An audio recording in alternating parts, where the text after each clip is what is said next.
আজ আমরা দাঁড়িয়েছি 250 শয্যা বিশিষ্ট সিলেট জেলা হাসপাতাল চালুর দাবিতে আমরা এখানে 30 মিনিট অবস্থান কর্মসূচি পালন করেছি।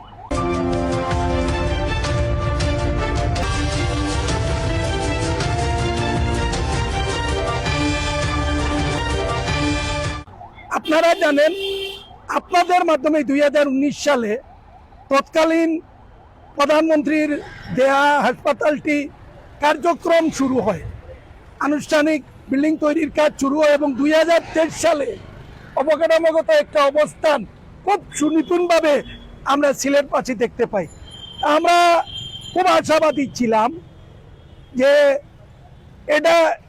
এই বিল্ডিং তৈরি হওয়ার পরপরই হাসপাতালের কার্যক্রম শুরু হবে, কিন্তু আজ আরো 3 বছর অতিবাহিত হতে চললো, 24, 25, 26 এখনো পর্যন্ত এই বিল্ডিংটা চালু হলো, এই হাসপাতালটি চালু হচ্ছে না।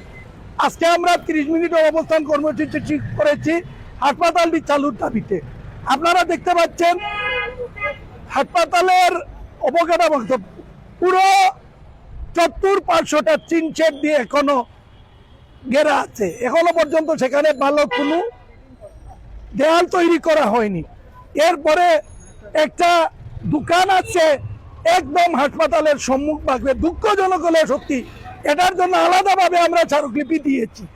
এরপরে হাসপাতালের ডান পাশে একটি নার্সারি আছে। আপনাদের মাধ্যমে আমরা জানতে চাই, এই নার্সারি কে লিজ দিলেন, এই দোকান কে লিজ দিলেন? এই সদর হাসপাতালে আরেকটা নার্সারি আছে, সেই নার্সারি কে লিজ দিলেন? আমরা তাদের বিরুদ্ধে রিট করবো ইনশাআল্লাহ। কোন হাসপাতালের ভিতরে কোন প্রাইভেট ফার্মেসি, ব্যক্তিগত নার্সারি, ব্যক্তিগত কোনো দোকান থাকতে পারে না। আমরা এমএজি উসমানী হাসপাতালে দেখতে পেয়েছি, সেখানেও একটি প্রাইভেট হাসপাতাল ফার্মেসি রয়েছে। খুবই দুঃখজনক এবং নিন্দনীয় ঘটনা। সিলেট বিদ্বেষী, সিলেটের স্বাস্থ্যসেবা বিদ্বেষী কিছু কুচক্রী মহল এই সিলেটের অবস্থানকে কুলসিত করার জন্য এই পায়তারা হাতে নিয়ে কাজ করছে। আমরা এই হাসপাতাল যখন পূর্ণতা পাবে, সেখানে যেন কোনো নার্সারি না থাকে, কোনো দোকান না থাকে এবং এখানে যেন কোনো ধরনের এই হাসপাতালের ভিতরে কোনো ক্যান্টিন থাকতে না পারে। কারণ খাবারের, হোটেলের কোনো অভাব সিলেটে এখন নাই, মানুষের কোনো কিছুর অভাব নাই, কিন্তু অভাব হচ্ছে সদিচ্ছার। এই সিলেট বিদ্বেষী কুচক্রীদের কারণে সিলেটের মানুষ উন্নয়ন বঞ্চিত।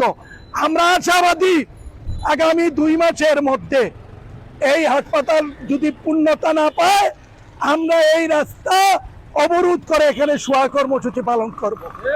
আর আগামী 1 মাস পরে আমরা গণপ্রজাতন্ত্রী বাংলাদেশ সরকারের মাননীয় প্রধানমন্ত্রী সহ মন্ত্রী প্রতিমন্ত্রী বরাবরে আমরা স্মারকলিপি প্রদান করব। যদি এই 2 মাসের ভিতরে আমরা এই হাসপাতালের অবকাঠামোগত অবস্থানের কার্যক্রম শুরু দেখতে না পাই, আমরা কঠোর থেকে কঠোর আন্দোলনে যেতে বাধ্য হব।